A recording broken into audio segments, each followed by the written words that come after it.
house is burning, but we're still sitting in the glow. Phones charged, lights on, pretending we don't know. But the forest is silent, the river's running low, and the flame on our plates is the strongest fire we throw. Put out the fire, put out the fire. Echoes and rise, this is your hour.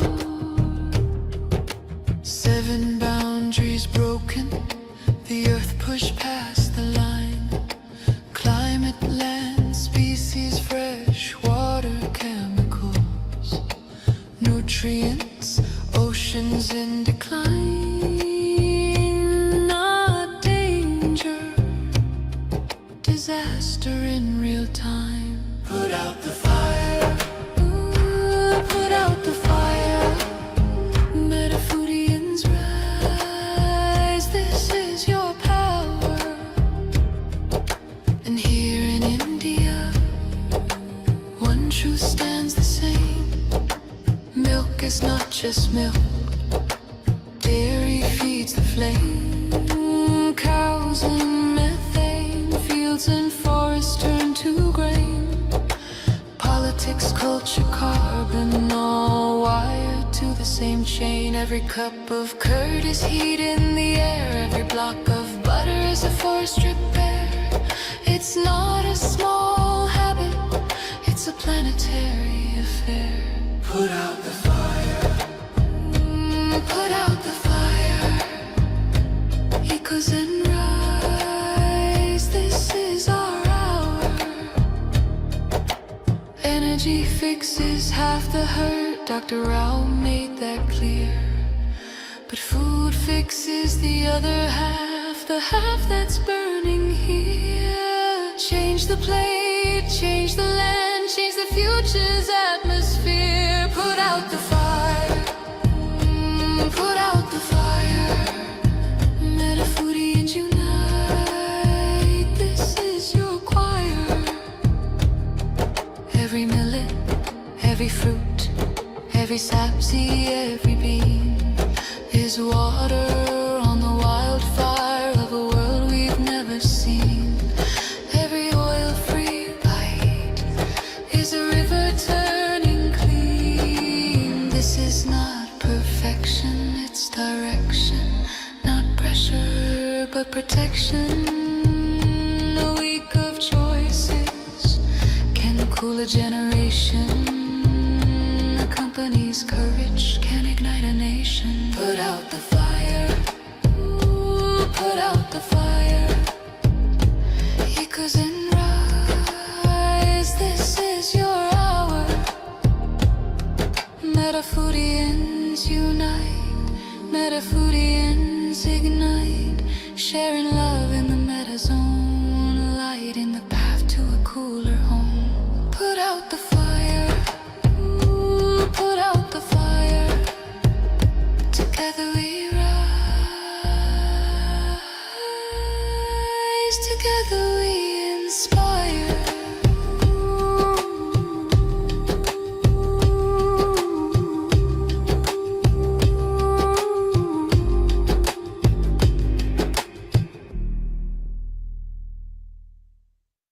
Welcome to the Planet B podcast, where truth, transformation, and faith converge. Join us as we flip the script on ecological despair, guided by Dr. Sailesh Rao's vision for a compassionate, rewilded vegan world. Let's begin the journey to the greatest transformation in human history. Greetings, everyone, and welcome once again for episode 25 of the Planet B podcast, Gaining Independence from Colonialism 2.0. Dr. Rao, here we are. Colonialism 2.0, I mean, some people believe it's colonialism 3.0, 4.0, or whatever, because there are several versions of colonialism that has been going on. But I call it colonialism 2.0 because you have a formal abolition of colonialism. There's independence given to all these nations. But then I noticed that there's still colonialism going on. So then I asked, Right. so how is it going on still? And when you start analyzing, then you realize it's the same mechanisms of control that were used in the past. It's just being done through remote control now. When you gave your presentation to me, this was really, really eye-opening. So as we begin, could you please start with your opening quote here? Yeah, this is from Helena Golinga, who said, "We need more than a green transition. We need a new system that puts people and nature first." Mhm. Right now, we have a system that puts profit and power first. This is why it's still a colonialism. It's still colonialism 2.0 because we still have profit and power first. Even when nations are given independence, they are still controlled through the currency mechanism, through some other mechanism, the price controls, through subsidies and various ways in which control from the mother country to the colonized country still continued. During colonialism 1.0, a lot of institutions were set up in these countries, like the education system, the forest system, the governance system. And when the colonizing power left, the system stayed behind. Mm. Okay. They just were replaced with different people, local people administering the system. And then the currency was tied to the mother currency through an exchange rate mechanism. And through that, it was still being controlled. What exactly is colonialism? Colonialism is one tribe, let's say, goes and go conquer another tribe, and then he imposes the culture of the conquering tribe on the conquered tribe. Say that everything that the conquering tribe did is superior to everything that the conquered tribe is doing, and therefore get them to change to become like the conquering tribe. Mm. Okay? So that to me is colonialism. You tell someone that your culture has to be erased and you have to start using our culture. In this chapter, you take the reader through what happened during what you call colonialism 1.0. Could you just give a nice outline of that, please? So colonialism 1.0 in India happened initially through the English East India Company. So English East India Company was a private company from the UK that came and conquered India and basically owned a lot of India. Okay? And they were very brutal. The stories about how they used to starve people and make them grow poppy because they were heavily into the opium business. They were basically dealing drugs in China and other places. And other addictive substances. So it started off with opium and then it became tea, sugar, anything that's addictive, they were in it. And they were promoting it. And then when the people rebelled, so there was a war of independence in 1857 in India, and the company could not quell the rebellion with their own troops. So they had to go and get help from the British government to come and quell the rebellion. And then there was a transfer of power to the British government. And when that happened, at least it was a transfer of accountability. We have records from when that happened to when India got independence. There are parliamentary records that you can now go and read to understand what happened.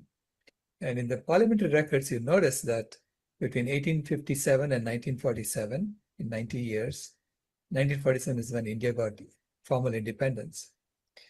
During those 90 years, they had engineered 25 famines. 25. Wow. 25 famines, and over 60 million Indians died of hunger or hunger-related Jeez, causes. that's crazy. And these famines were a means to control the population. Because when people are hungry, you can make them do things. Okay, you can make them migrate to different countries and become laborers in different countries. So as the interests of the empire was far-flung, they had interests in Fiji, they had interests in the Caribbean, they had interests in India. India was the crown jewel because India was a source of labor Mm. for all these other colonies. So they would bring Indians from and migrate Indians to the West Indies to do the sugar plantations or whatever, right? And same with Fiji. So a lot of Indians are now in different places in South Africa and Fiji in the Caribbean because of the migrations that happened during colonialism. All That right. was mainly engineered through famines, right? And as a result of those famines, all the Indian population that could not store fat easily died off. So only those who could store fat easily survived these famines in general. Okay? Because then they could eat through their fat cells when they were hungry. And as a result, there was a genetic selection of only those who could store fat easily. And now modern Indians have access to lots of fat. They have access to lots of food. And they're eating it and they're getting sick very, very fast. So Indians are 25% of the world population, or South Asians in general. It's not just Indians.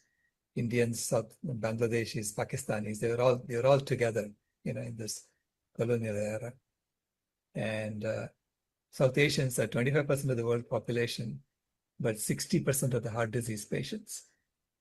Wow. And Dr. Rao, in that earlier time, something you mentioned to me before too was that when the British came over, at that point in history, people of India, everyone had enough food. Everyone, Right. I believe you said, just got food for free. Yeah, literally no one paid for food because you could just go to your neighbor and eat. We always had this culture that a guest is like God and you have to feed him, right? It's beautiful. So you knew that if you didn't have food, someone else will have food. And there was plenty of food. I mean, I don't know, if you go to a tropical country, you'll see, fruit trees everywhere because the seeds are falling and the soil is so fertile that new trees are born. There's abundance. And when you have abundance and there's no hunger, it's very hard to control people. So how do you control people? Then basically what the government did was to tax people. And I think this was not the government. It originally started with the English East India Company.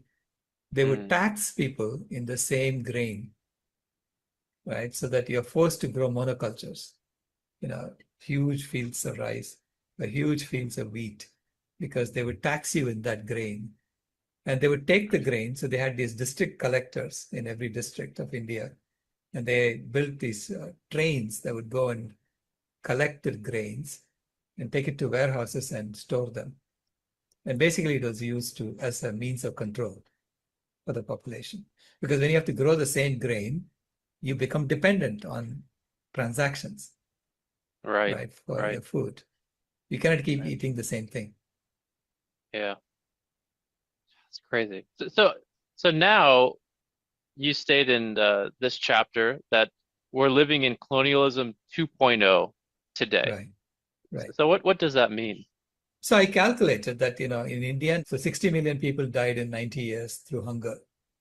That's about 750,000 people per year on average. Today, worldwide, 9 million people die of hunger every year. Wow. Okay. 700 to 800 million people are going hungry at any given time. It's the same people who are going hungry most of the time, right? So they die off from hunger. Now, on the other side, people are overeating. They're being given all the wrong foods and they are made to overeat. They're basically induced to overeat so that they get sick. Okay. Because when they get sick, they take all the money out of their wallets and hand it to someone to overcome the disease. Right. The system is set up in a way that, giving money to people as salaries, and you're trying to take it back from them before they die. It's a game we are playing, right, with the money system. And so even those who are the colonizers, the colonizing population is being exploited in the system. Right. Right? Yeah. In fact, they are dying faster than the people who are dying of hunger. It's true. The people are dying of overeating, are dying at the rate of about 30 million per year. Wow. Okay, from chronic diseases. And if you look at, like you say, America is colonizing the world, but look at Americans. Americans are a very sick population. Yeah. Nearly 80% of Americans are overweight or obese. And Americans are popping roughly half the pills that are being created on the planet. America is only what, 5% of the world population. Okay. So the pharmaceutical companies are looking at it as a growth potential in the rest of the world. They're saying if we make everyone consume pills like Americans, we can increase our revenue by a factor of 10. Simultaneously, Americans are getting sicker and sicker year after year, and our healthcare premiums are going up and up. So we are all being exploited in the system. It has to be completely rethought, is what I'm saying. No one is to be blamed for this. Right. Everybody is suffering. Everybody is suffering in the system. What is the solution to colonialism 2.0? What I learned through this podcast is how we're stuck in this system. The volcano is ready to blow, like it is ready Right. to change. Where do Right. we begin on this process of evolution to planet B? The foundational step we need to take is to create hungerless communities that are designed for health from the outset. So don't lie to children in schools. We change the education system for that and give them healthy food, honestly healthy food, which is whole plant foods for free. All right. So create the environment that India used to have before colonialism. Exactly what Right? I was thinking. Yep. Yeah. If we create that environment, then people are able to think clearly. People know that, the government is not out to get them, that the government is on their side. So you really have to create a government of the people, by the people, for the people. Honestly, people are so cynical now. They expect everybody to con them. So true. Yeah. And so we have to have some systems that are created that people can begin to trust, that those systems are meant to heal people. That, like lifestyle medicine. When I see someone as a certified lifestyle medicine doctor, I certainly feel a lot more trust. So that kind of system we have to create for everything, not just for medicine, for engineering, for governance, for supply chains, for everything. You have to create a system in which trust is built in and create an example of a hungerless, healthy society. If a small city does that, that becomes a planet B fulcrum. You think it needs to start with a small city, like just running this planet B systems evolution? Well, small communities, lots of small communities experimenting, but the goal has to be this: health, hungerlessness, well-being of all. We can tell you how to create systems that would implement that. That's what I do. I'm a systems engineer. I can tell you what kind of systems you have to build. For instance, for a hungerless system, make sure that there is healthy food freely available in specific locations. So how do you get that? Well, create supply chains for vegetables and grains to get there and have a volunteer force that can cook healthy meals and make it available. Because I calculate that if you cook meals in bulk, like I get a meal, now every day. I'm sitting in India working on my new book. I get a meal sent to me, a whole food plant-based meal sent to me every day. And I don't know what's coming to me, but every day is different. And every day is delicious. For me, it's like, oh, what do I open it and I see, surprise. This is what I Yeah, get today. it's like a little gift. Exactly, right? Yeah. And I think you need to have that kind of playfulness Mm. simultaneously and health built in. So this is oil-free food I'm getting. So I feel good when I eat that. Yeah. Can we talk a little bit about lifestyle medicine? Because in the last chapter, we highlighted the issues of the medical industry, how it's kind of like a drive-through fast food restaurant. What is the difference with lifestyle medicine? What does that system look like?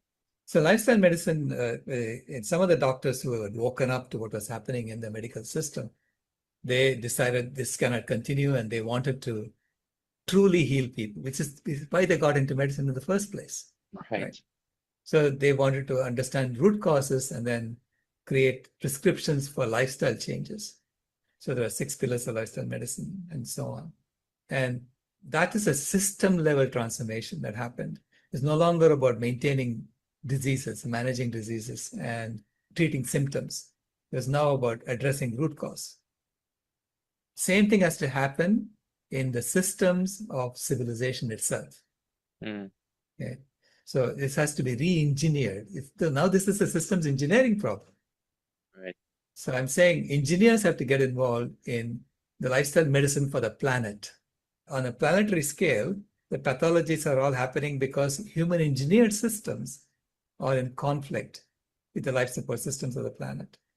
So if you want to create the lifestyle medicine for the planet, it won't be doctors doing it, it will be engineers doing it. Because you have to create supply chains that bring healthy food to every place. You have to create transportation systems for that. You have to create, refrigeration systems for that. I mean, everything has to be geared towards creating systems that heal people, that heal the planet. You have to create systems that minimize the effluence of toxic waste. So you have to re-engineer everything for health. Right now, we have been doing it all, assuming that the earth is an infinite sink for toxic waste and an infinite source for resources. That assumption is no longer valid. That's what I'm pointing out. And then we have to rethink all our engineering processes for the new situation that we're in. Yeah. So that will be lifestyle engineering for the planet. Sounds like a new book. Yeah, that's what I'm doing now. A guide to Planet B. Yeah, looking at these systems and figuring out what are the goals of the system as it is today, and how should the goals be changed. Because once you figure out what the new goals should be, there are engineers who can figure out how to meet those goals. So we have processes for doing that. Yeah.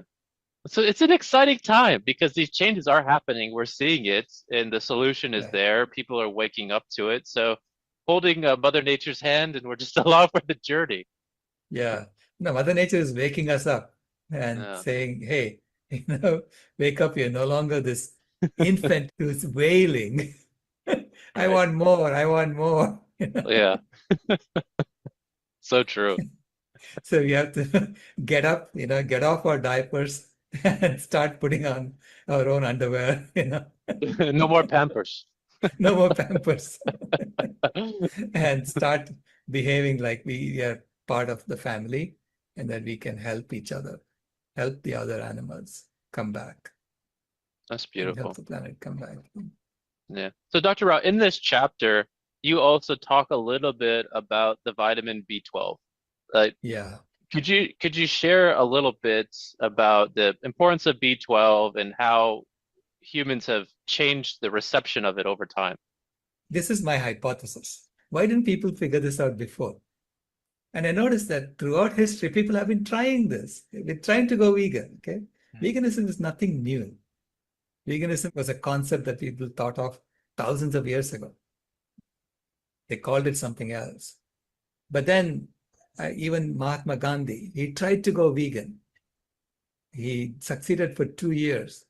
And then he got ill and his doctor prescribed him some animal foods, some dairy foods, and he got better. And so his doctor told him, you cannot give it up. You have to take some dairy foods all the time. Okay. So he started taking goat's milk. Okay. He had a pet goat. He would milk the goat and then he would take that milk every day.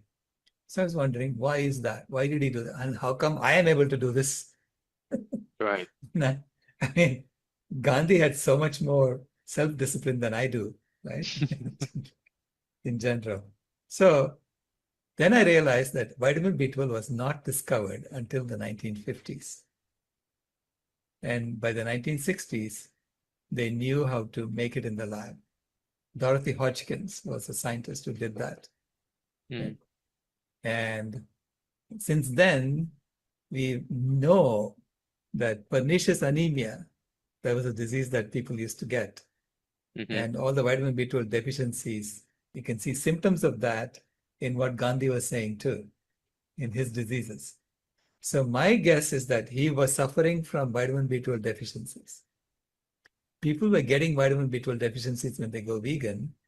And when they take a little bit of animal foods, they used to get the vitamin B12. And therefore, empirically, people said, you have to eat animal foods to survive. Okay, so it became like this very important food you have to eat. And we have a tendency to think if a little bit of a food is important for us to survive, then lots of it must be great for us. Right. Yeah. We just go overboard, right? We don't Yeah. realize that there was a reason for it that caused it to happen. So I'm guessing that it was the vitamin B12 deficiency that made Gandhi go not vegan anymore. Hmm. And today we know about vitamin B12. We know that there is deficiency in the soil itself. Most of the vitamin B12 that we manufacture in the labs are being fed to our farmed animals. And Gee. then we are eating the farmed animals, saying that that's the source of vitamin B12 for us. I said, why don't you cut out the middle animal and take it directly, which Right. is what vegans do. So I take my vitamin B12 daily, and I haven't had any issues. And so I've been a vegan for now, what, 17, 18 years? And even though Gandhi could only do 2 years, Yeah. right? Because we now know about vitamin B12. So this is why I believe that in every festival, in every culture, whether it is in the Middle East culture or European cultures or Asian cultures, in every festival, we celebrated with animal foods. Okay. And then we made sure that everybody got fed some other animal foods. You're expected to invite everyone and have a feast together. Hmm. Okay. So this is how our ancestors ensured that everyone had access to some vitamin B12 a Hmm. few times a year. Okay. And this was good for society. Now, knowing about vitamin B12, we can create the same kind of festivals, but we don't have to use animals as the center of those festivals, All right. right? We can free the animals and we can have feasts from, plant-based feasts and take a vitamin B12 pill. Right. Right. Right. And you mentioned, Dr. Rao, before as well that our relationship with vegetables has changed tremendously because previously you mentioned we could get the B12 just from the bacteria in the soil, which, uh, Correct.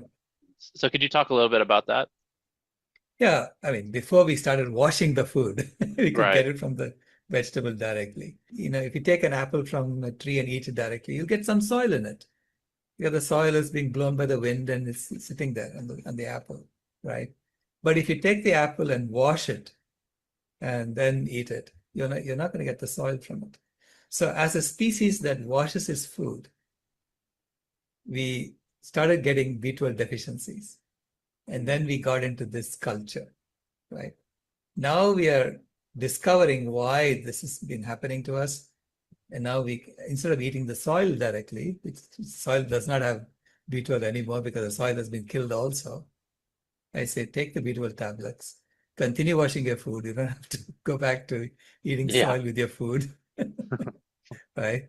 And let's sort this out, make the soil healthy again. And then if you want to go back to eating food without washing them, then that's up to the next generation to figure that out.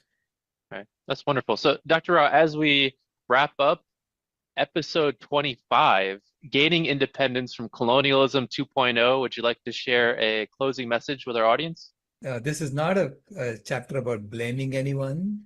It's about just understanding what has happened and how we were all victimized by these systems and how we can now free ourselves from these systems. So please look at it that way and come along for the journey. Wonderful. Awesome. Well, thank you so much, Dr. Rao. Thank you to our viewers today for joining us for episode 25. And we've got another great one coming up because episode 26 is the Oxford Union debate.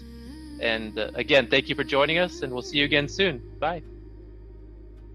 This has been a podcast from Planet B, where normal got redefined. If you haven't moved here yet, we thank you for visiting.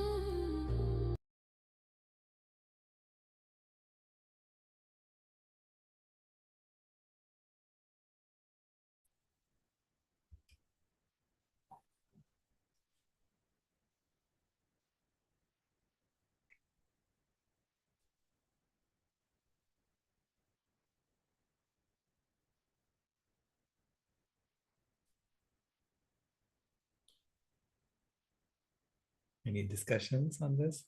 We actually have an hour extra today, so you can ask questions on anything that you've heard so far.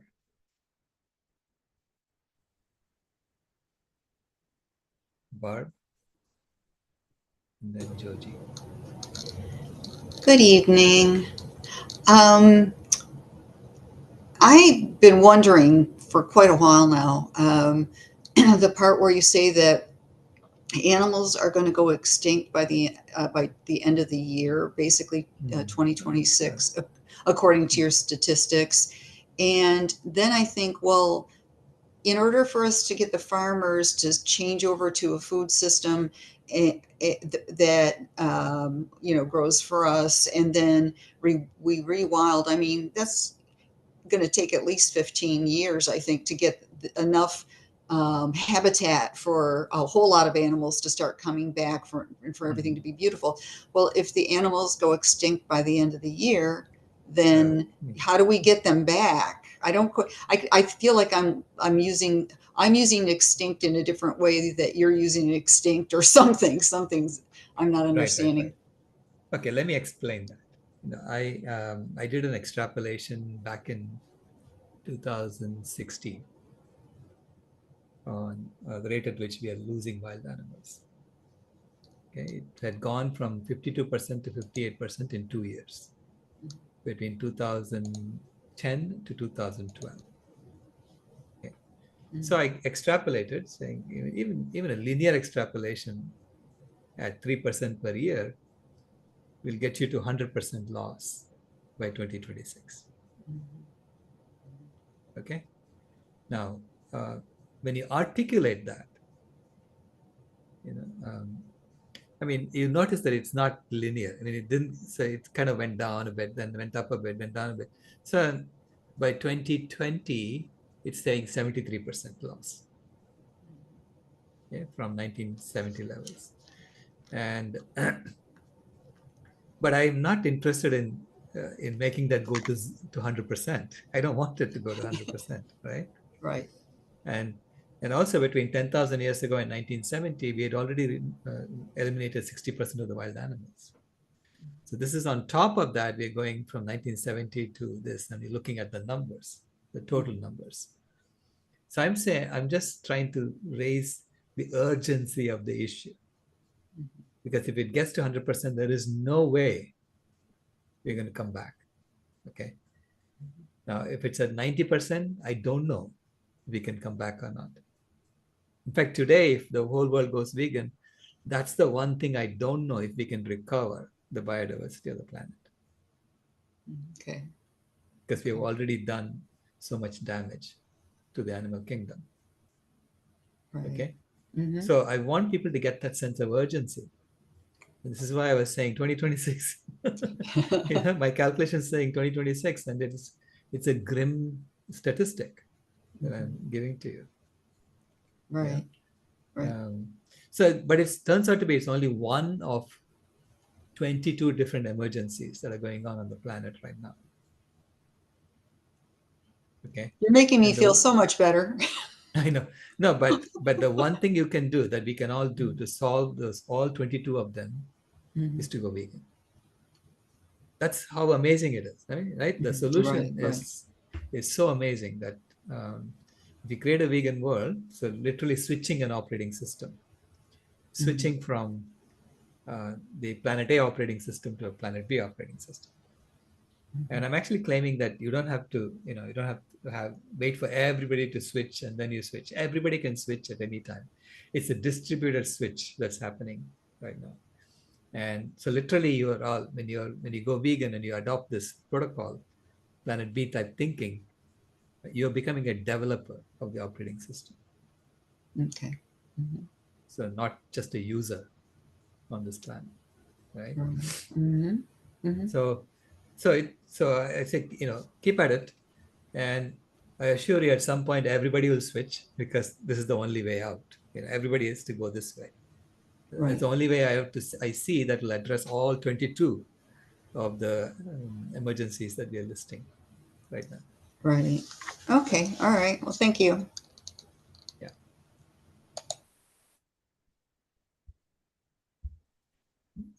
Joji, did you have your hand raised? Or...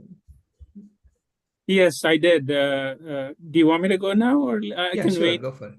Yeah, I mean, when you see the word colonialism, it's the automatic response is to think about Gandhiji, right? And you mentioned him during today's podcast. So the question in my mind is, what do you think Gandhi 2.0, if there is such a person, would do? I mean, the techniques he adopted, the satyagraha, the salt Right. march, and self-sufficiency in clothes. Right. I think one answer you would give, I can guess, is veganism. But is there anything else? You can say, nothing else is required, but just thinking. Yeah, you see, now we understand it is really an engineering shift. It's um, shifting the how human engineered systems are implemented on this earth, right? Engineering for what? It's for making sure that everyone has access to food, shelter, clothing, and everyone has a purpose. Everyone is happy. So it's like you have an objective. You have to create an objective for the well-being of all, and then engineer systems that will ensure that happens. This is why I'm trying to get our classmates to wake up, because I'm saying it's an engineering education issue, it's an engineering implementation issue. It's basically engineers. Engineers have to solve this problem. And so anyway, I have a bunch of engineers who are joining me now. So I'm even thinking of a lifestyle engineering conference that we can convene, getting engineers together to explore new curricula for engineering schools, and how do we transition from planet A to planet B as quickly as possible. We need a lot of working groups for that, creating that, because it's engineering and leadership. Those are the two things we need to solve the problem. Leadership, both political leadership, faith leadership, whatever. We need leaders to step it up now, because so the leadership of this generation has a stark choice. Either we become the leadership that lost an entire planet, or we become the leadership that completely transformed the planet.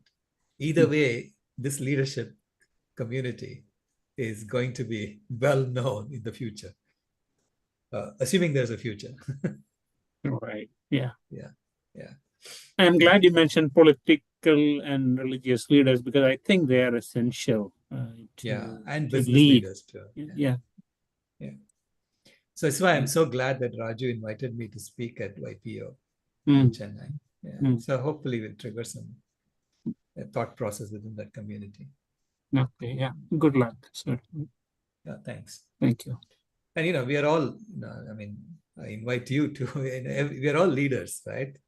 We are elders here, and we have to basically step it up and take on the responsibility for making this happen. Let me just say some are better than others. So. Thank you for coming. Bram? Yes, I want to say what Barb was saying, that it is an impossible thing. And I think if you look at all the problems we have, they are all impossible to do. It's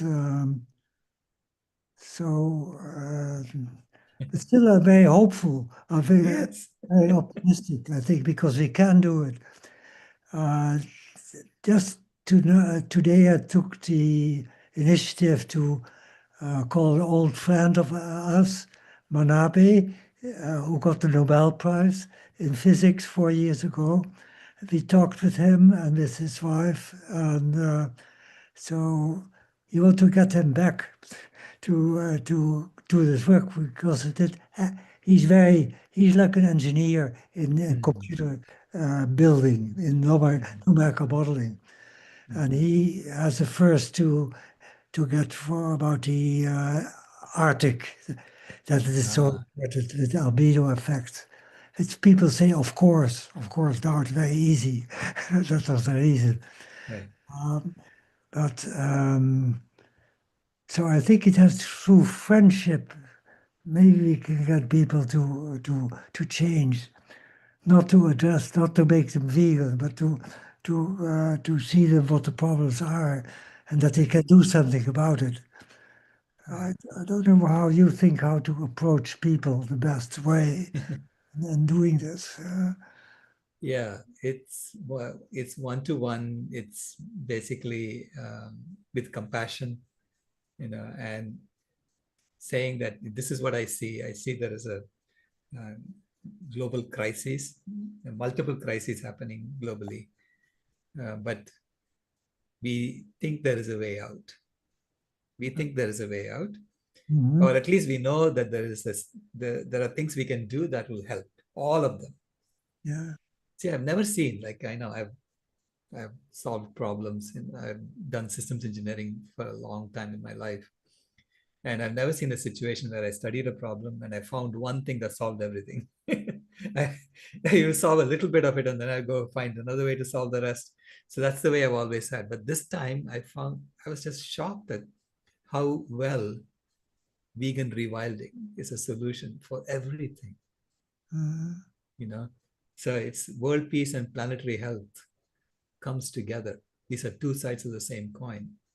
So when you work for planetary health, even by going vegan and restoring the planet, you're fundamentally engaged in non-violent work that is collaborative across all cultures, collaborative across the whole world. So that automatically fosters world peace. So it's like, you get both when you do this together. You create an engineering project to restore the planet.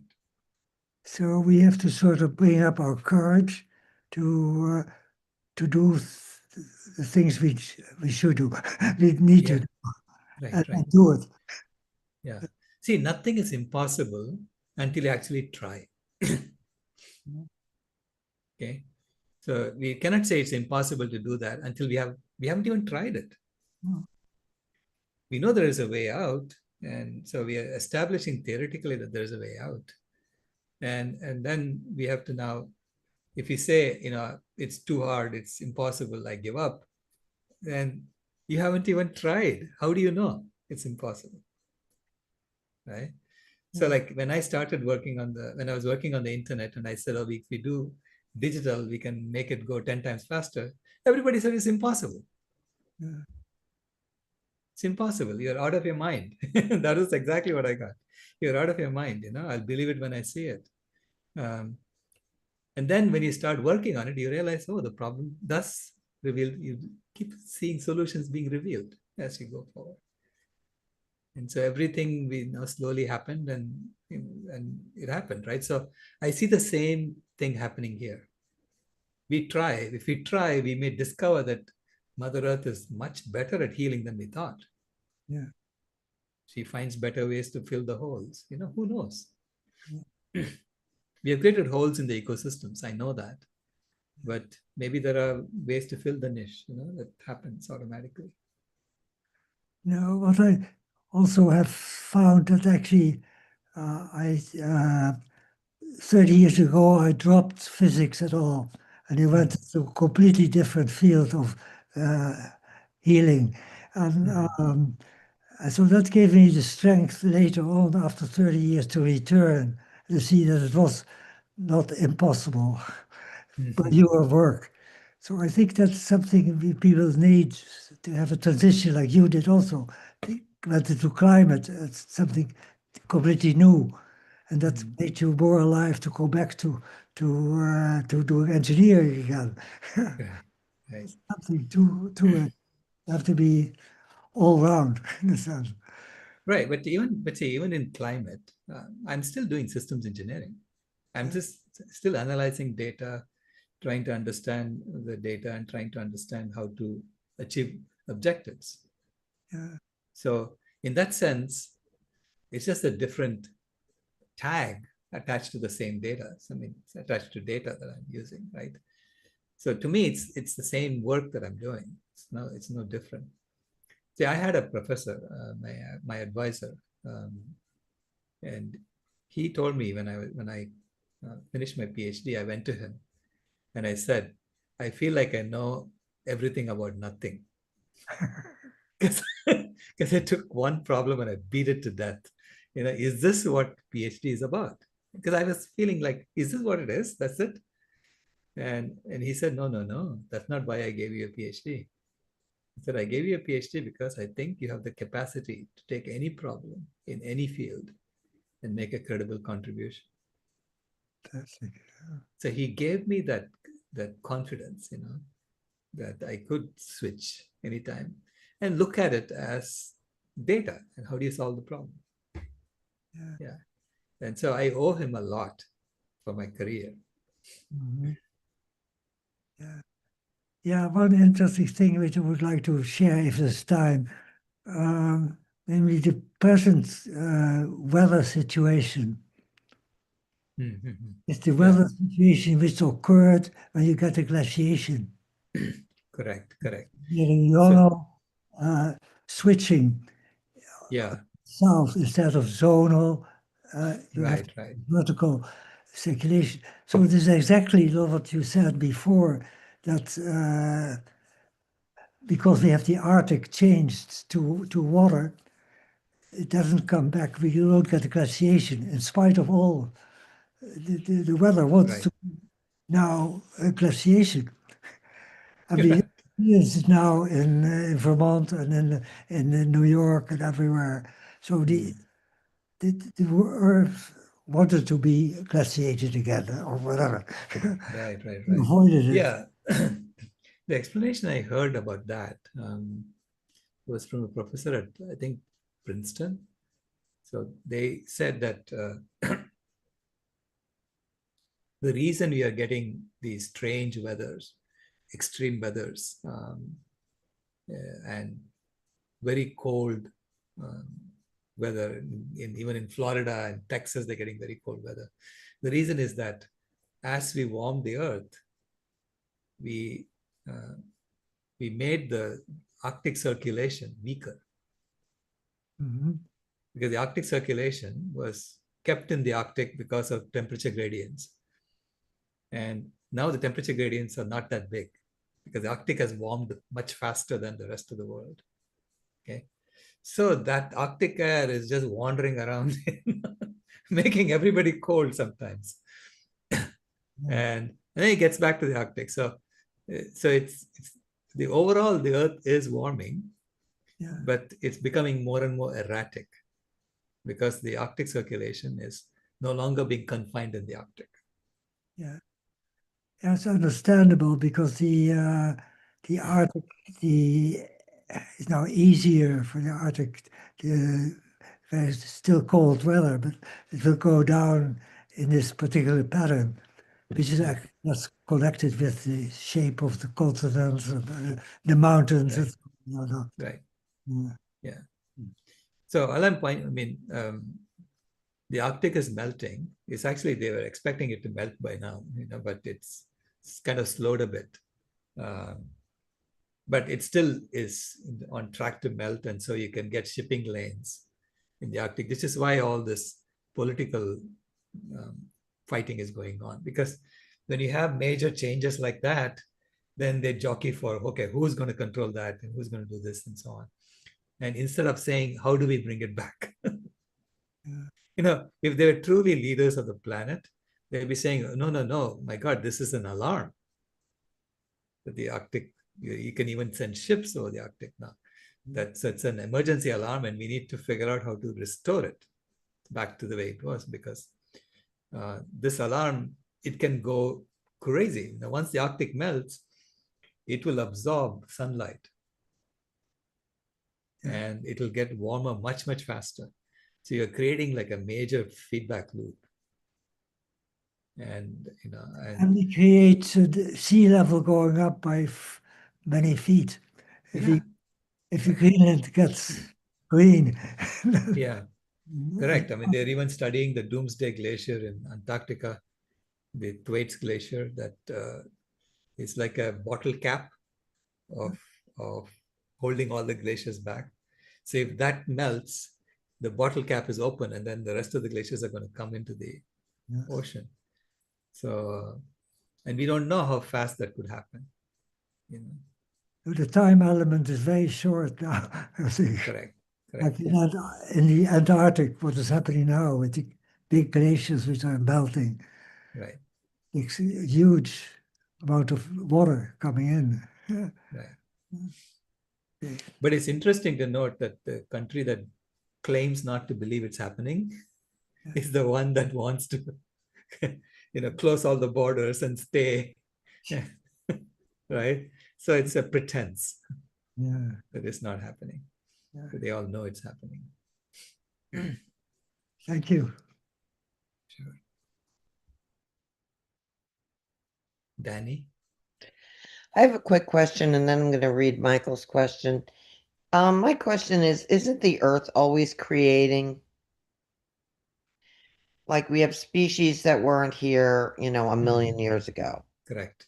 Correct. and adjusting to new conditions. Yeah, So we may lose some species with climate change, but new species can also emerge that are adjusted to that weather, correct. that So, climate. so the background rate of species creation is about, I think, 0.1 per 1 million per year, something like that. Okay. Don't quote me on the numbers. It's roughly that. But we know that the rate at which species are dying out is 1,000 to 10,000 times the background rate. Okay. Okay, because we are wiping out forests. And when you wipe out forests, there are some unique species that disappear because of that. Okay. And so we are constantly wiping out forests. Okay. Thank you. And this comes from Michael, and it's similar to the Dalai Lama starting to consume meat and animal foods decades ago and still doing so. For those living in India specifically, with the hundreds of millions looking to their gurus for dietary advice, how could the plant-based message outweigh what they already hear as okay to eat from the authorities they value, which is Yeah. then affirmed by the majority's eating habits in the average Indian's personal and professional social circles who eat animal foods as a constant? Right. Well, there are lots of examples of people now going vegan, and people see that they're healthier and they're bursting with energy. So you begin to see other examples, and you ask, is my leader right, or this guy? What's going on here, right? So you begin to question the credibility of what people are telling you, things that are untrue, literally, right? And I mean, Dalai Lama I had gone and protested outside one of his talks about this issue. And, basically he can get a whole food plant-based doctor taking care of him and it'll be over, right? And he'll be healthy. And he would influence a lot of people if he did that. But there are a lot of, it's not just the Dalai Lama, there are lots of faith leaders who are not following what their scriptures are saying. Thank you. Jenny? Hello, can you hear me? Yes. Okay. I wanted to talk about protein from the other day. So I was just, while I was home for Christmas, I have a pretty large extended family, and a couple of my cousins were talking about how they feel like they can no longer eat beef because it upsets their stomach, and so they have changed to don't remember what it's called, but it's deer meat. Like Venison. venison. Yes, thank you. Yeah. And so I just wanted to kind of talk about it. Like, 'cause I was thinking, I was like, well, venison probably is healthier, but it's still even an animal, and they're actually hunting the deer themselves. Mhm. And I feel like practically speaking, like everyone couldn't hunt their own deer. Yeah, I feel like it would just turn into like the cow industry all over again. Like everyone gets Mhm. their own deer. So I just wanted to, like, if it comes up again and someone was like, wow, like what's the saying to say, like, maybe deer meat is better than cow meat, but it's not as good as plant protein. Yeah. Um, Again, I mean, I don't want to get into this relativism about Yeah. which meat is better. They are all, unfortunately, all the animals are getting contaminated water, contaminated food, and Mm, they're accumulating it in their bodies. So we have a lot of work to do to clean up our mess. That we created this mess. It's not their mm, fault, right? mm-hmm, And to do that, we have to basically stop eating any of them, right? mm, And our weight alone is double the weight of all the wild animals that lived 10,000 years ago, mm, human beings alone. And the animals that we are raising for food are roughly 10 times, in terms of the impact. They're 10 times the weight of all the wild animals that lived 10,000 years ago. mm, Okay. You cannot substitute that with deer because deer are part of the natural ecosystem. They will never get to be more than one. mm-hmm, Even if you say that all the wild animals are just deer, right? Nature doesn't allow more than that. mm. So, so this is why it's not a sustainable transformation. Yeah, Going that's what I from was thinking. Yeah, yeah, it really wasn't sustainable. Okay. yeah, it's not Um, sustainable. Yeah. yeah. And then I guess my other something else I wanted to like raise, because so the other day in one of the chapters we had talked about like protein, and it was like, hey, if you're really interested in building muscle, then if you combine like this legume with this wheat, then it's like you're getting the same amino acids. Then, Jenny, can you get closer to the mic? I'm oh getting yeah, distorted. Yeah. how about this? Okay, I don't know. Hopefully this is better. Um, Okay.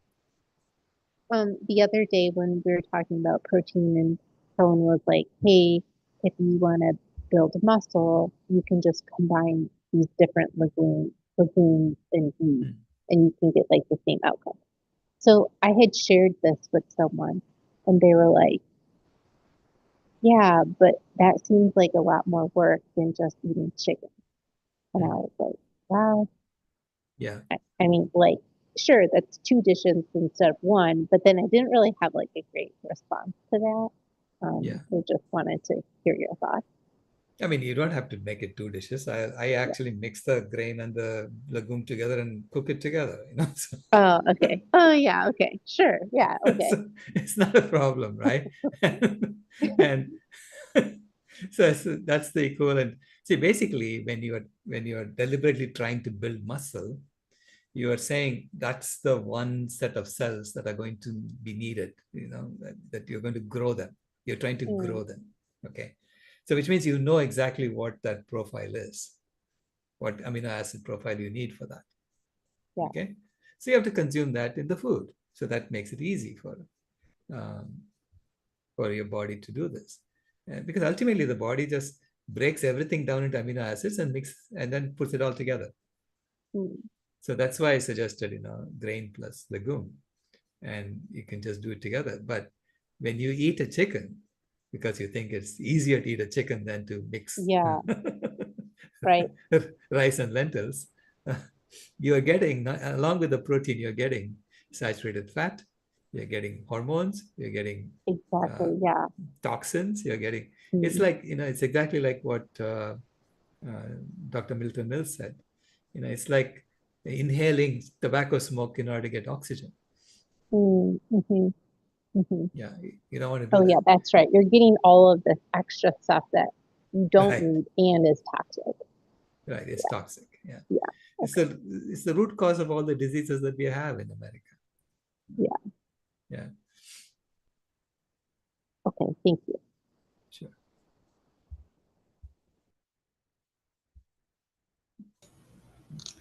Yeah, I just wanted to add something for Jenny here. Besides the deer getting all the crap from the wetlands when they go to drink water and anything like that, but also when a hunter shoots a deer, quite often they either have they're using a shotgun with lead in the bullets, or just any of a lot of the regular rifles. There's lead again. So there's good chance it's going to get into the deer, and a lot of these bullets fragment, and they can get like 18 inches from where they originally entered the deer. I know this is really gross for people, especially vegans, but it's like, I mean, this is the truth of it. So it can be dangerous, especially if pregnant women or children are eating the food, but for anybody, you don't want to be eating lead, so that's just another addition that people, they don't talk about, is that kind of contamination. So especially hunters don't want to admit it, but it happens. So that's just another thing you can say. Yeah, good point. Thank you. Brittany?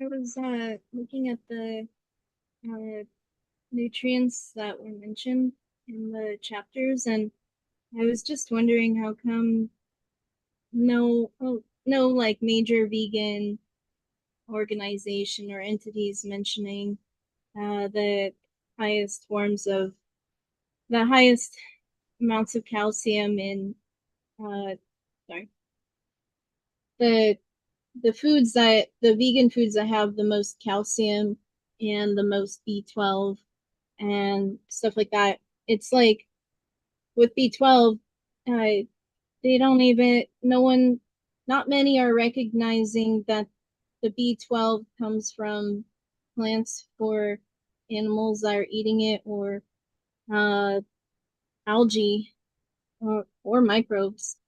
So, because at the end you say, to take in B12 through fortified foods or a regular supplement, but before that you mentioned about how it's on the how it's on well how it's on the food, and when you wash it it goes away. So I'm just kind of wondering what's going on with the lack of recognition of foods that have a lot of nutrients in it, to kind of look away from that and towards something else instead. Yeah, I haven't studied that in detail, but there is, there is some confusion or some discussion going on about what is absorbable, what is not absorbable, among the cobalt found in different foods. Okay, so does the gut absorb it or not? There's some question about it. So I don't know, people are claiming that, the cobalt you get in some of the foods are not really available to us. Yeah, so I Who was that? I'm forgetting the name of the researcher. I'll put something in the chat once I find it. So when I was writing the chapter, I was doing some research and I found this one. So I've done a lot of research on B12 and the sources of it and the ability to absorb it and everything. I actually wrote on my website about the my idea of the connection, as I was talking about earlier, between uh, animal agriculture and B12 supplements, where animal agriculture heavily destroys the environment to where B12 is not there. So it artificially depletes the nutrients in vegan foods to say that vegan foods are deplete in it. So they give you two choices: either take a supplement, which helps the animal agricultural industry because they're the ones that consume some of the most B12 and other pharmaceuticals to prop them up and give it validation, or just don't go don't go vegan at all. So it's like sometimes we just miss I mean, maybe you're right. I don't sometimes know. we So, yeah, I was gonna say sometimes we kind of like vegan entities might prop up animal agriculture without even realizing it in yeah, ways that are unimaginable sometimes. yeah. Look up the research of Jack Norris on vitamin B12. I know Okay. about that person. Yeah. So if you want, I could send you my list of B12 research that I've done. Mhm. Would you be okay with that? Me emailing it to you? Sure, please do. Okay, cool. Thanks. Joji? Yeah, this is kind of a defense of Dalai Lama, Mm. not to justify his eating animal foods, but Dalai Lama's, group is. I was looking up. If you take the whole Buddhist population, it's about 5%. The real challenge is with the Abrahamic religions, the monotheists, right? Christianity, Islam, Judaism, and then a couple more I could see in the internet, which I didn't know were considered Abrahamic religion, like the Baha'i faith and all that. And they are like 50% of the world population, right? The Buddhists are Right. 5%. Right. The Indians are like 17% Indian population. And the challenge with India, as we have mentioned before, is dairy, but the challenge with the 50% is hardcore, carnivore diet. So that's I think is a bigger challenge than what we could do with the Dalai Lama. And who knows, Dalai Lama might be a lot more amenable Right. Yeah. than the leaders of the Abrahamic religion. So a huge challenge. It's Yeah, I a was very, disappointed. Yep. go ahead. I was No, just, disappointed when I read Pope Francis Laudato Si, right? I thought he might have some, but it was just kind of an overview of the state of the world and saying it's a trash heap, but Holy Father, what do we do about it? And there's nothing in it for that, except something about, solar energy and, change right. to LED bulbs and that kind of thing, and, Right. handle waste and segregate waste and all that. So, but Right. nothing which could move the needle. Right. Yeah. No, I mean they're all stuck in a system, no? It's a system that says you can only see this way, and so it shines the light only on that which can make money in the system. And yeah, the Pope. I mean, all the Abrahamic religions and the majority of people on Earth are still clinging to the old notions. Okay, so they basically are. They don't see it. See, I distinguish between myths and axioms.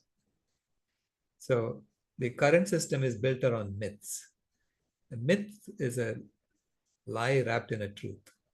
There's a little bit of truth in it, and then it becomes a lie when you overextend it. Okay, and so these myths are inherited. We inherited them. We didn't create them. We didn't explicitly agree to these things. We inherited them, and we are seeing the world through those lenses of the myths. Yeah.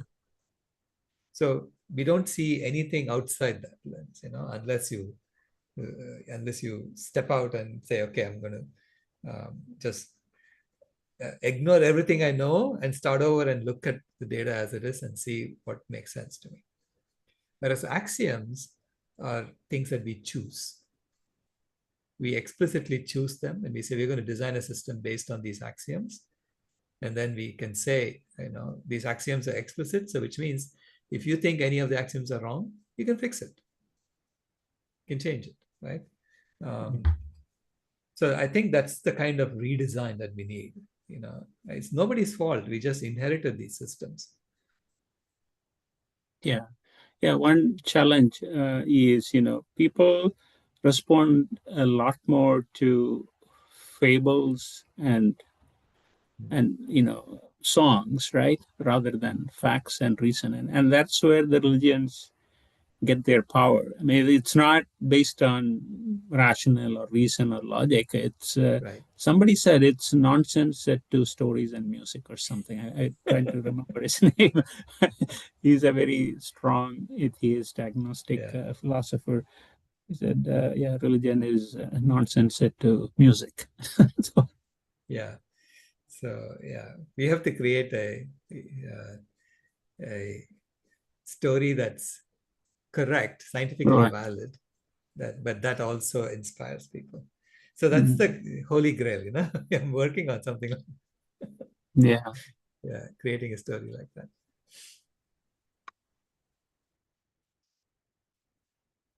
Rebecca? Thank you. I have a comment and then a question. The comment is for the deer people. I remember when mad cow disease came out, and then later the prions, the disease actually spread in some way or form to the deer population. And I have a cousin who married a butcher in one of the stores in North Texas. And he said that they serve cows with mad cow disease, but they just cut off the part that they don't, the head. Well, that concerns me. I mean, I don't know how careful and clear they can be about that, but I wouldn't want to eat any deer. I mean, I just don't know about that, but the fact that that's very scary, that we have created a disease that can spread and cause such traumatic damage. Okay, now to the question part. The question is about oxygen, because it was about 4 or 5 years ago when I ran across an article that said when you don't have enough oxygen in the air, then the earth begins to crumble because there's oxygen under the ground. I mean, the soil is not just solid, dense. There's oxygen everywhere. So I didn't focus on that, but when you recently said something about oxygen, and I think people are mostly thinking about floods and fires and food, which I think food is probably going to be the first thing, but they don't know that if you don't have oxygen, it's not just any mammal or some mammals, it's all. Anything that breathes air. Maybe your anaerobic bacteria would survive, I don't know. But if you would like to comment on that, that would be helpful, what you Well, again, these are interlocking systems. The oxygen production system is there on Earth. The life support systems of our planet has a lot of interlocking systems.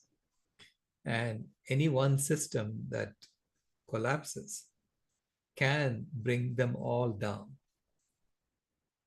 Okay, which is really what happens, for instance, to the water, oxygen in the water. When you get a hole in a lot of fertilizer runoff, and it over-fertilizes the bottom of the rivers, the riverbeds and the seabeds. And that over-fertilization, it overstimulates the photosynthesis. Okay, and then they all die because they all got fertilized very simultaneously.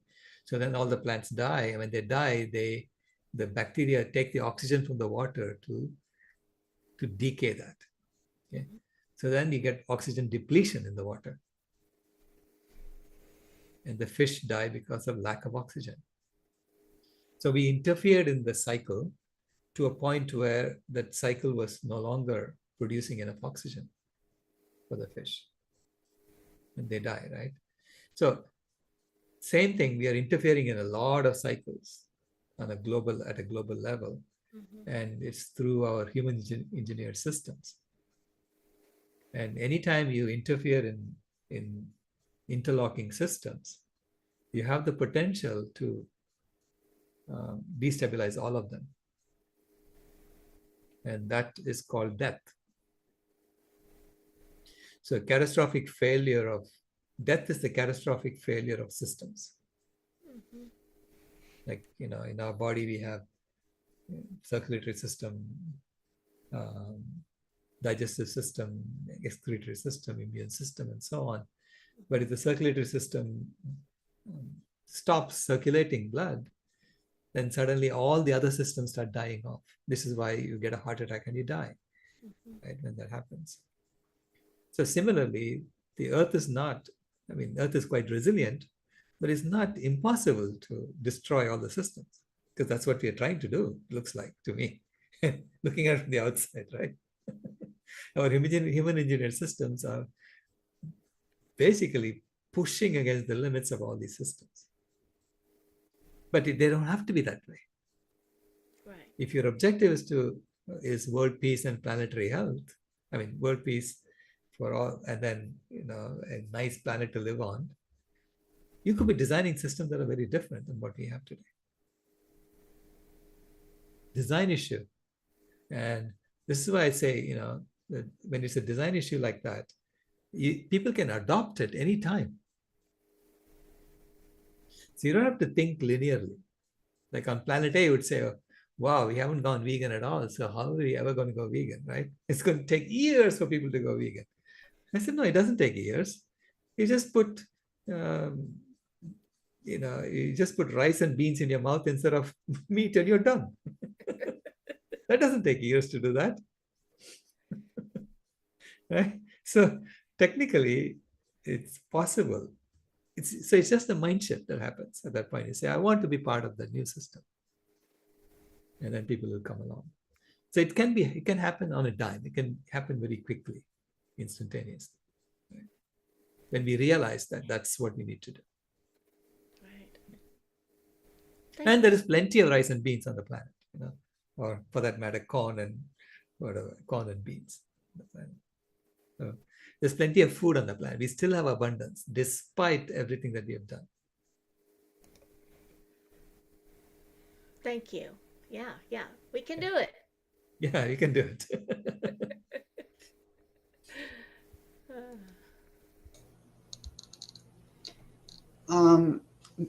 BJ, the two BJs talking to each other here. This will help you out a little bit. Mad cow disease. I feel like Dr. McDougall might have talked about that. I remember something, but right now there's another one that they're battling, which they don't mention. We just, we don't hear about it. And yet most of us probably have some of these virus cells in our systems, even going vegan 15 years ago. We may have some of these dead cells in our systems, and they could affect our systems. Fortunately for all of us, we're vegan and we have very strong immune systems, so that's the best part. But it's called bovine leukemia virus.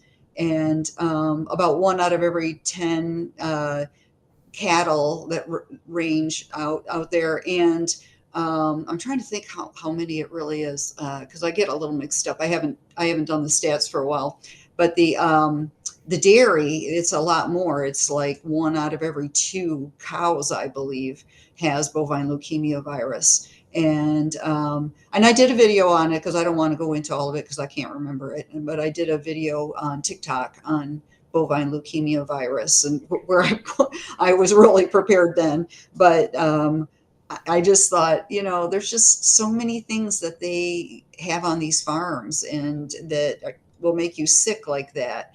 And with the mad cow disease, I can't believe they just cut off the head and then go, it's fine.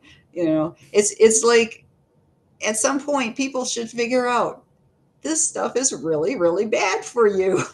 You shouldn't be eating it. But I also want to talk about the B12 just a little bit, because I always hear and I feel like I may have said this maybe chapters earlier.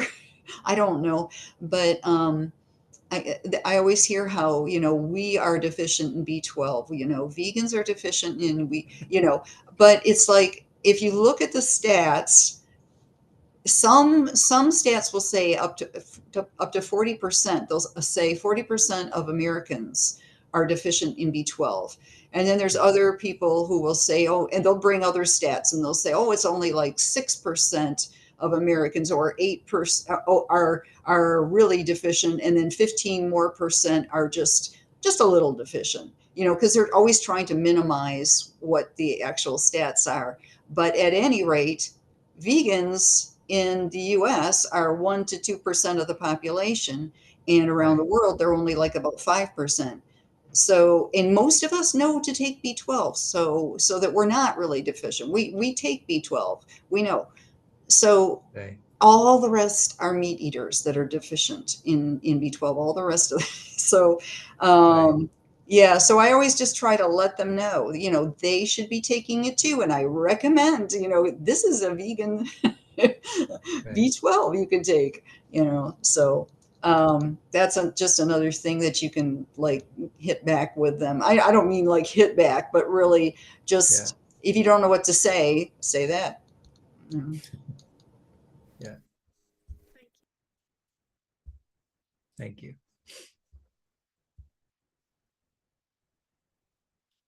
Brittany? I don't quite remember what I was going to say. Okay, no problem. Oh gosh, I waited too long. Yeah, you can skip. Oh wait, is there anyone to skip to? Yeah. No. No, there isn't. Oh gosh. I have so many questions though. It's not like any particular one. So I was gonna say I sent you the email for the B12, so we got that.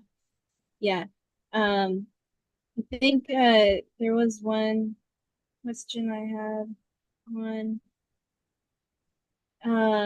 the colonialism part where you were talking about the people going into the Himalayas with no cows, but I feel like there's a difference between um, availability and a philosophy between diet and um, lifestyle. So I'm just wondering, was it an actual philosophy or anything that was lived by, or was this just something that they happened to get into? No, For it's a veganism. philosophy. It's a philosophy because basically we have, we had these stages of life, and you basically renounce, and then you go and find your spiritual path. So we have this stages of life for human beings, and so these rishis used to go up the Himalayas and meditate for the rest of their lives, and they were fundamentally vegan when they did that. Right, but was there a name for that philosophy or anything like that? It's basically ahimsa, no? Yoga has it all. Yoga has the 5 prohibitions and the 5 good habits that you need to take. And one of them, ahimsa, is number 1 in that. Yeah, but ahimsa is a concept, and isn't that part of a philosophy? It's like a principle, but it's part of, it's like saying don't be cruel to animals is the concept behind veganism, Right. It's exactly that. So ahimsa was that, non-harming of other beings and living a life of non-harming of other beings was part of the philosophy. Yeah, but when I look it up, it was a part of a whole lot of philosophies. Correct. Buddhism, Buddhism, right? Jainism, Hinduism. Yeah. We all had that, yeah. Yeah, but I don't. What?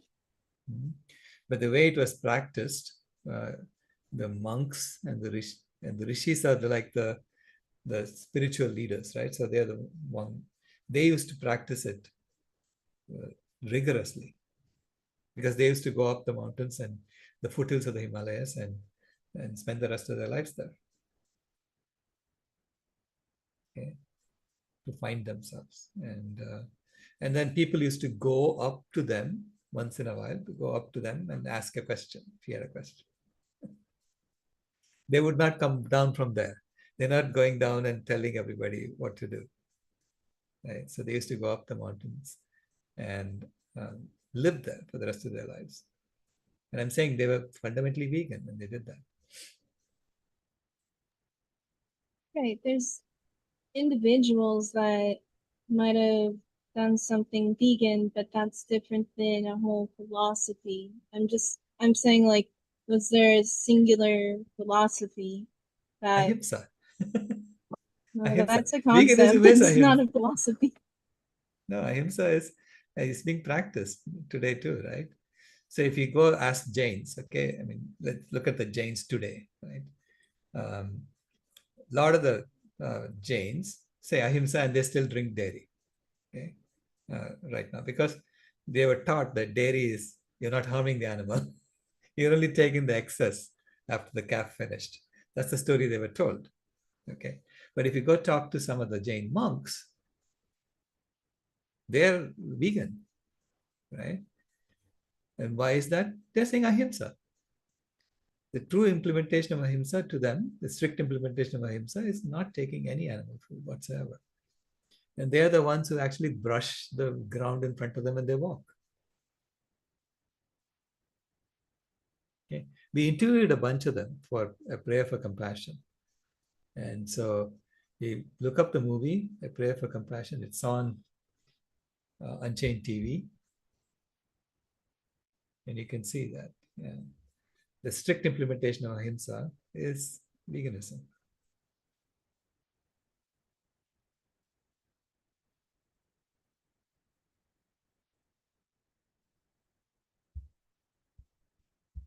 Okay. Rebecca? Okay, I'm back to food again. Brittany's on philosophy, and I'm on food. All right. And I just wanted to say that it seems like we have a lot of good material to take to a church or to a civic center or to a center if we can put it in a nice welcoming package. Right. And I Yeah. think I've just got to find the space. And so if any of you want to work on that with me, let me know in the chat. Look up the Interfaith Vegan Coalition, and they have a whole lot of toolkits. Oh, okay. I know them. I just didn't think of them as having toolkits for that. Yeah, they Yes. have Okay. toolkits for every religion. Yes. So I contributed the Hindu version of it, and Right, there are right. lots of people who contributed different versions of it. So Interfaith Vegan Coalition has a lot of resources that you can use. And one year our church even showed a prayer for compassion. That was a wonderful setting. We had free food and everything. So it was wonderful. Right. Okay, thank you. Okay. Brittany? So I remember what I forgot, and that is about the engineering.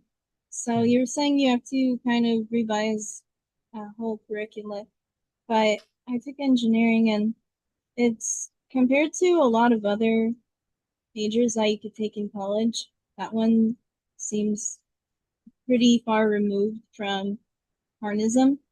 So when I think about a lot of different engineering fields, most of them don't really have much to do with carnism. They actually get away from it outside of maybe a few areas. So I'm just wondering how much really does need to be redeveloped if there Oh, really yeah. is much or anything. Like, what are you saying that I don't? Okay. Yeah, let me show you.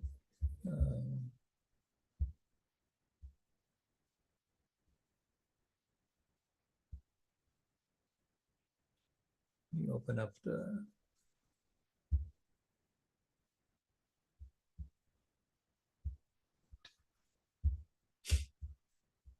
There it is.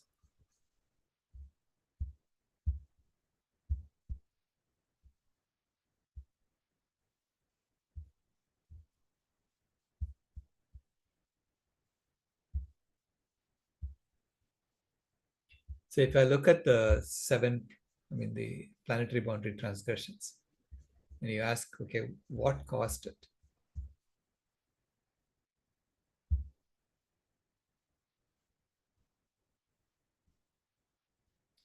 Slideshow. Yes, settings.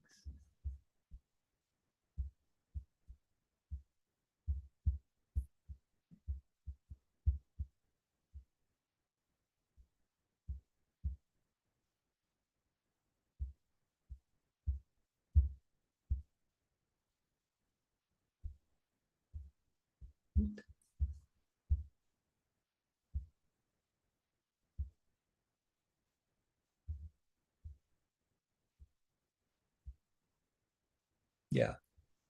So what caused this one, novel entities?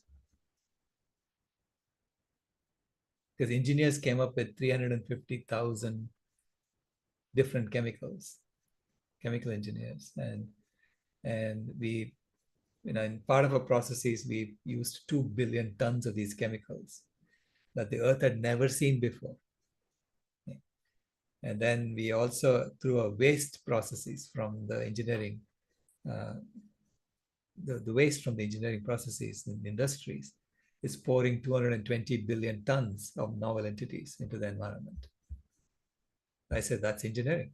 Okay, you got to solve that. You have to figure out how to create these products without pouring all these novel entities out there.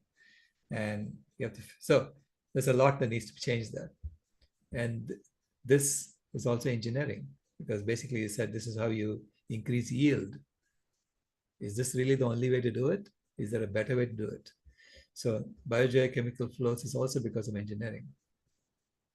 And land system change. I mean, who builds all these bulldozers that go and raise down forests? Engineers do. Okay, so that's also engineering. How do we create then freshwater change?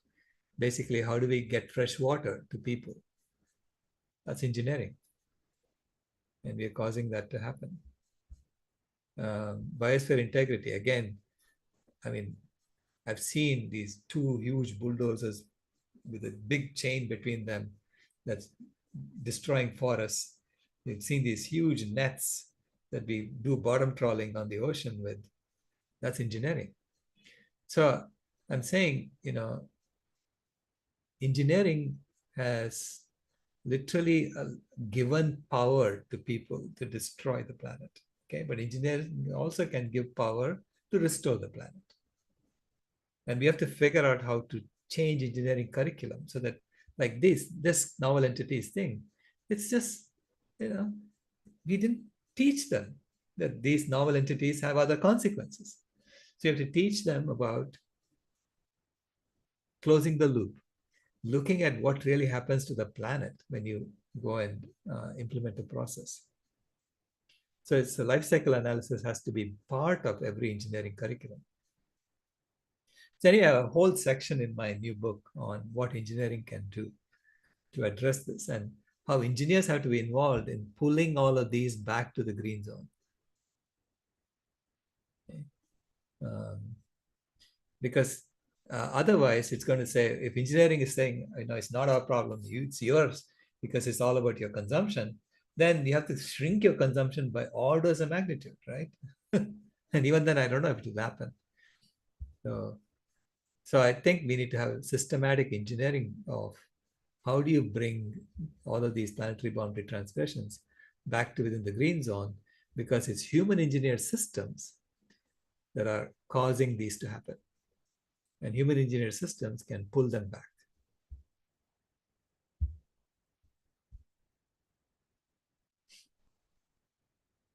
It doesn't, a lot of it I see that it would involve engineering solutions, but a lot of it also has to do with the usage of what is created. So Yeah. the marketability of it, and then people taking it up. So it's like you can create something for a certain intention, and then someone's going to take it and use it for something else. So Right. if there's something way past the engineering, right? Well, yeah, but come on. Like you can create the same thing with different uh, processes, right? So that's all I'm saying. Do you have to like, do you have to uh, create open loop systems everywhere? Like, can we not create closed loop systems? That's a choice we have. Right? And of course, you could say the economist said it's cheaper to create open loop systems, so create it. And so that's what I did. Engineers can always have that out, right? I mean, I was just following orders. Carnism, animal agriculture, to me is a totalitarian system. Okay, it's trying to addict us, it's trying to con us, it's trying to force us, it's taken over the governments. It's you look at, look at the reaction of the governments, right? So they're all trying to push uh, the inverted pyramid and whole milk, contrary to science, right? All the science has been thrown out the window, and it's a totalitarian system. And so we can say as engineers, we are following orders in a totalitarian system, but that kind of excuse never worked in the past. That's kind of what I'm saying, is that we have a lot that's already been developed. It's a matter of usage of it, I feel, is the big hang up, because if you have ideas of trying to make something vegan, and then no one takes up upon it, and they pick the one that is about carnism, it's like, how's engineering going to solve that? I'm not asking engineering to solve everything. I'm saying engineering has a major component here, and engineering education should be educating people about life cycle analysis, about creating, being very, very careful about coming up with new chemicals. And it's a system that we are in. Okay, you get a patent for creating something new, and they give you a lot of money for coming up with something new, and that's the temptation, right? But at the same time, if the same thing can be accomplished in another way, engineers should be teaching that in the schools. So we have to help the new students who are going to be coming into a world that's already being destroyed. Okay? You have to teach them how to restore it. And so that's the pitch I'm making to my institute. I see. So the thing is, I took engineering, but then I also got another degree in environmental health, and that major is all the stuff that you're talking about, the safety and the Correct. culture and everything. But that Right. is 4 years of learning, and with an engineering degree, they are always squeezed for how much they could put into 4 years, because they just have so much that is there, and so much technology that keeps getting developed. It's like they don't have any space. So I don't even know how you could put both of them together to make it like 8 years. When I picture this type of learning, it shouldn't wait till college to learn a lot of this. It should be in K through 12, because it's more of culture and about direction, application, and you have to think about that when you're a kid, thinking where you want to go in life, and then after that, you think about how to make that possible. But you can't. I don't see how you could squeeze that into like college I with the have a engineering suggestion, curriculum.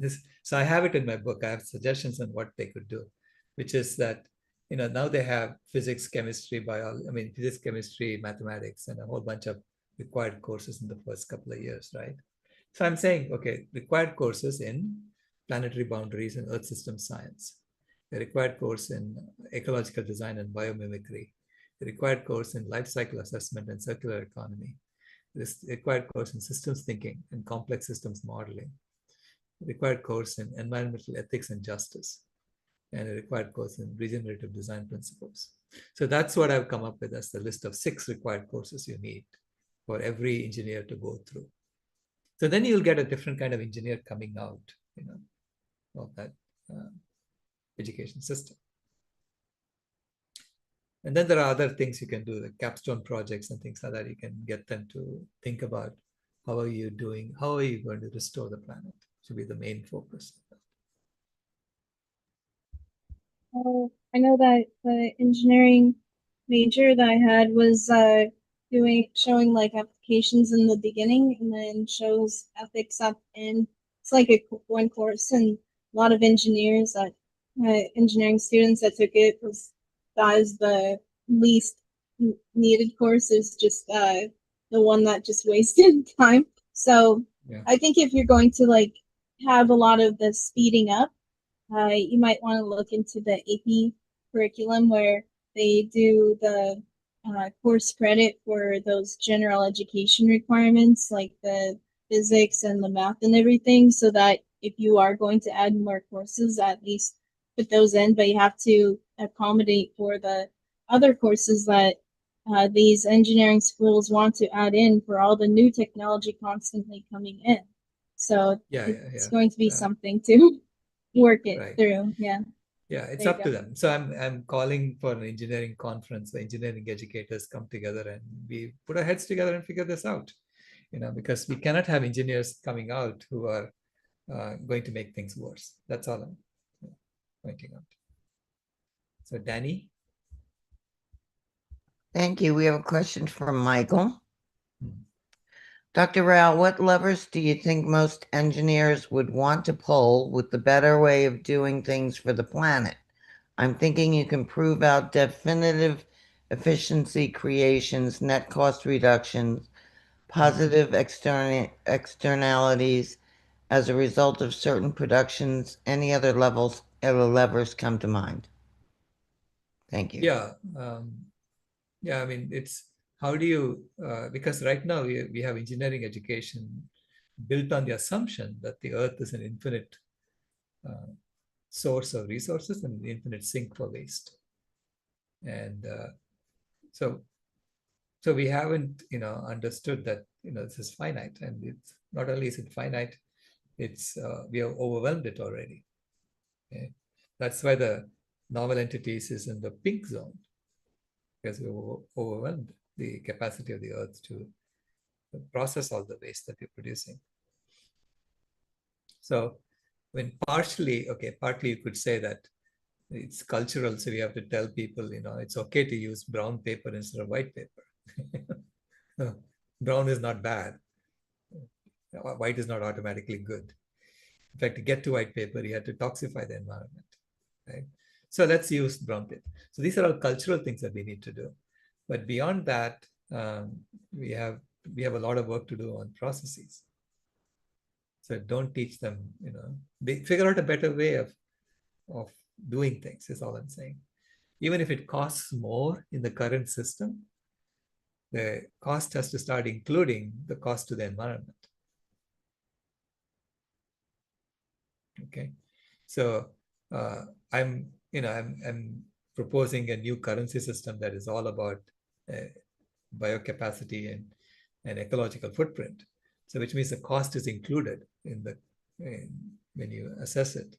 So if in that optimization, you'll be choosing chemicals that are more benign instead of chemicals that are harsh to the environment. I gave the example of lead for anti-knock. So, so you can see how the optimization happens in the current system. Back in the 30s, when they were building these internal combustion engines,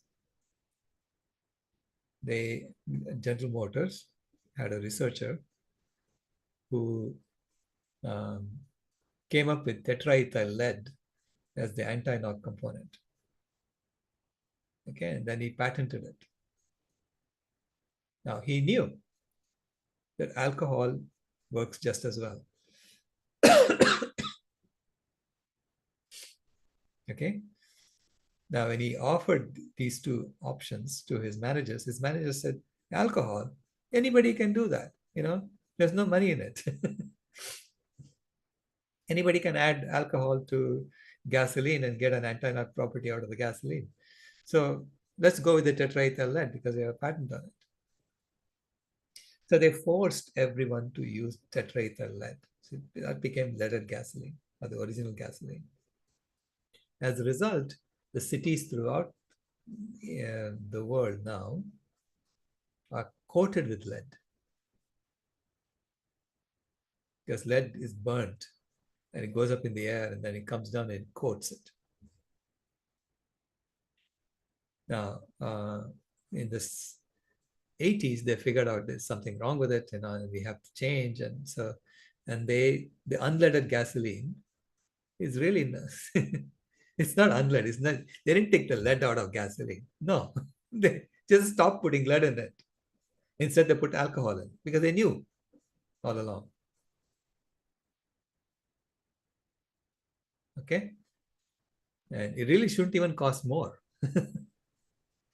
Initially, I remember going to there was a leaded gasoline, unleaded gasoline, and then I was getting unleaded gasoline for my car.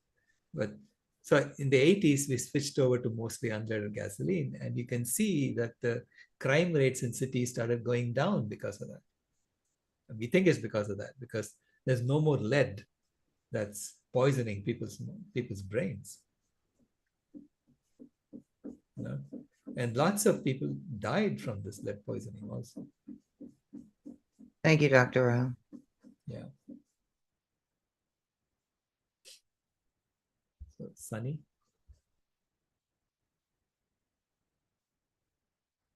Sai. Hi, Dr. Rao. Uh, so you were talking about engineers, that we need to change all the human engineered systems.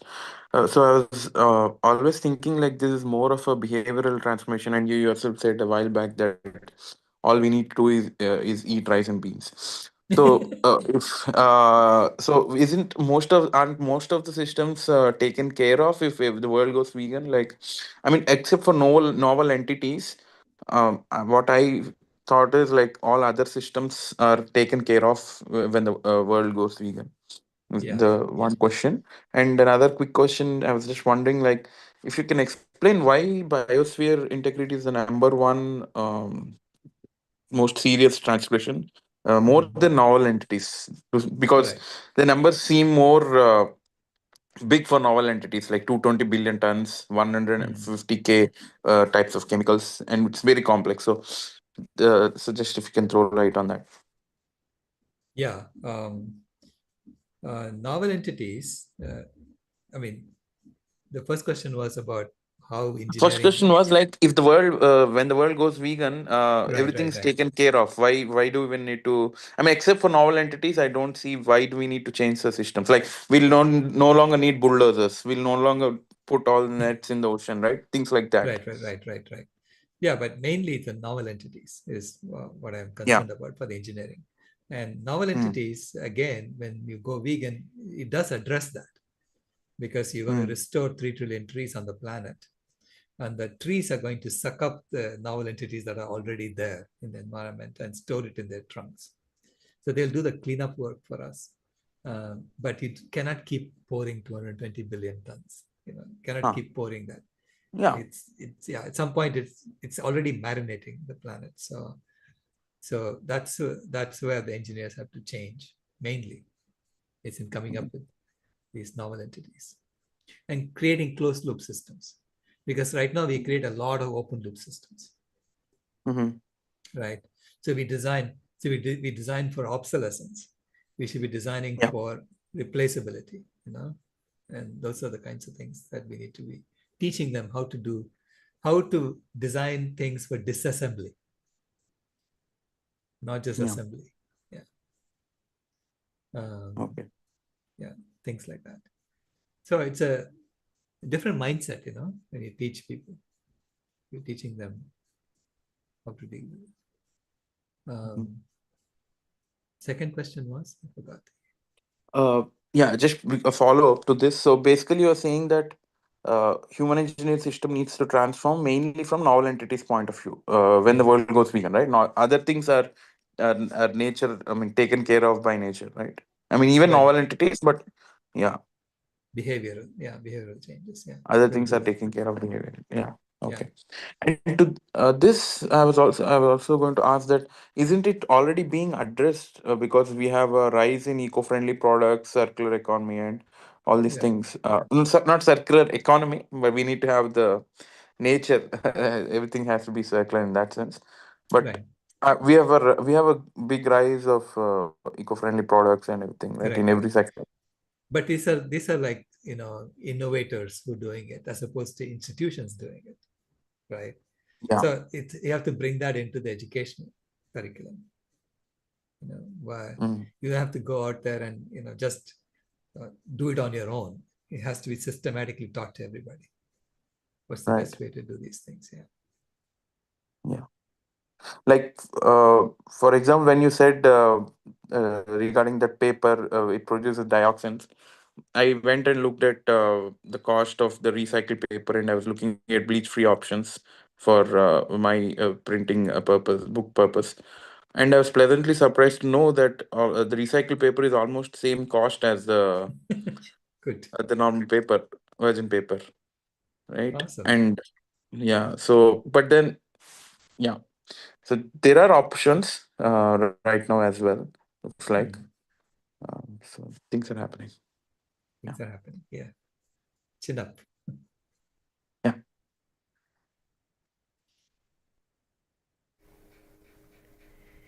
And the second question was that why do you think? Can you explain why not biosphere integrity is the number one The transgression worst. compared Yeah. to novel entities? Yeah, Yeah. yeah.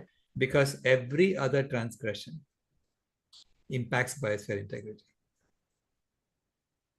whether it's loss of land, loss of water, novel entities, nitrogen phosphorus loading, climate change, all of them impact wildlife. So Okay. wildlife is basically the leading indicator of how soon you have to do this. This is why I Oh, was looking at that and saying, "Oh my God, 2026." You know, oh, yeah, because so that's where it's all funneled into. We are monoculturizing the planet. mm, Okay, so which is again close to the topic of this podcast, because colonialism really is about monoculturizing the planet, saying my culture is better than yours, so abandon yours and join mine. Start eating hamburgers, start eating cheeseburgers, whatever. So it's monoculturizing the planet, and biodiversity is about biodiversity. It's about, that is yeah, it's the opposite. unity So in that diversity, as we say in India, yeah, correct, yeah, something like that. yeah, Okay, so from that sense, yeah. hmm. Every Have one of you them written? impacts. Mhm. Have you written this down, explained this down somewhere in the paper, the Planet B academic paper or somewhere like that? Why have you ranked like explaining why biosphere is number one transgression and how everything's related? Have you written this somewhere? Uh, in the forthcoming paper, I have written that. Upcoming paper, Okay, Journal of Digital okay, Science. Yeah. okay. As of now, is it written somewhere in a blog article or somewhere, or why, Probably in or you Carbon just Yoga, I wrote it in Carbon Yoga. okay, Yeah. okay, all right. Mhm. Because from that sense, because I was always wondering, like I looked up the Living Planet report, the most recent one, and from what I remember, we lost 73% of the Right. uh, wildlife, right? So still 27 is left. Of course, that doesn't mean from your analogy that if the planet is burning, you can't be sitting idle. But can't No, we say that there's more time, a few no, more hold on a years? second. Hold on a second. Okay, That was the okay, 2024 report. Okay. right. And they gave you numbers for 2020. Oh, You are now in 2026. oh, Okay. okay. This I didn't know. All right. So I was extrapolating from that. Okay. So if you add 3% per year for 6 years, how much is that? You're at 91%, if worst case, right? So it's not about, oh, let's wait until it's 99 and then we take action. No, you Yeah, take of course action not. now. Yeah, take action now. And don't be sanguine, it's only 73%, because it's, first of all, from 2020 and you're 6 years in, which means you have to count those 6 years and see what could have happened. And you'll discover that your hair is going to come up, saying, I better do something right away. Yeah. The sooner we do it, the better. Kind of mind-boggling to me, like what all you say, it's so basic and so common sense that how can everyone miss these things? Like it's just right there. Right there, The, yeah. they make IPCC and all, they make thousands of pages of reports, but they miss the fundamentals. I mean, nobody Yeah. wants to talk about this. Yeah. We are talking about it. Okay. So I Yeah. won't ever stop talking about it. Okay. Oh yeah. You should never. Yeah. Yeah. Thank you. Danny? I think this is our final question, and it comes from Michael. It says, some may take the case that since the start of when businesses first came about, the companies that don't actively work at cutting down costs constantly and don't constantly work at increasing profits relatively stand at the greatest risk of going out of business and losing relevance as a result. So the question is, under what circumstances could or would the medium and large size multinational businesses with these goals with costs and profits ever agree to spending more and selling for less profits, mining the earth of the planet and its people unless they're reimbursed somehow? I'm struggling to imagine any ways they would choose otherwise. Yeah, he's just pointing out that structurally it's impossible to solve the problem on planet A. Right. Okay. So systematically, it's a system. It's a system that's not designed for restoring the planet. It's designed for exploiting the planet, extracting from the planet. So this is why I'm saying you cannot tweak planet A into planet B. It's like saying, I have Windows running on my computer. I want it to become Linux. And I'm going to just tweak, a few parameters in the Windows code and it'll become Linux. No, it's not going to become Linux. It's a completely different kernel you have to put. Okay. Yeah. Thank you very much. That's planet B. Right. Thank you. A completely different kernel you need to put. Okay. Thank you all. And once again, stimulating discussion. Thank you. Good day.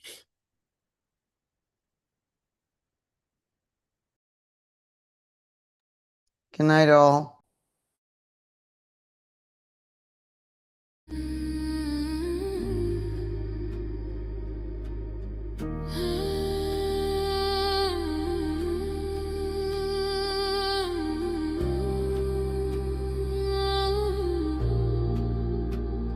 The house is burning, but we're still sitting in the glow. Phones charged, lights on, pretending we don't know. But the forest is silent, the river's running low, and the flame on our plates is the strongest fire we throw. Put out the fire, put out the fire. Echoes and rise, this is your hour. 7 boundaries broken, the earth pushed past the line. Climate, land, species, fresh water, chemicals, nutrients, oceans in decline.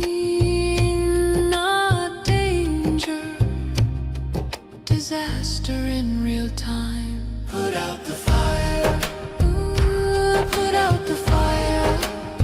Metafudians rise, this is your power. And here in India, is not just milk. Dairy feeds the flame. Cows and methane. Fields and forests turn to grain.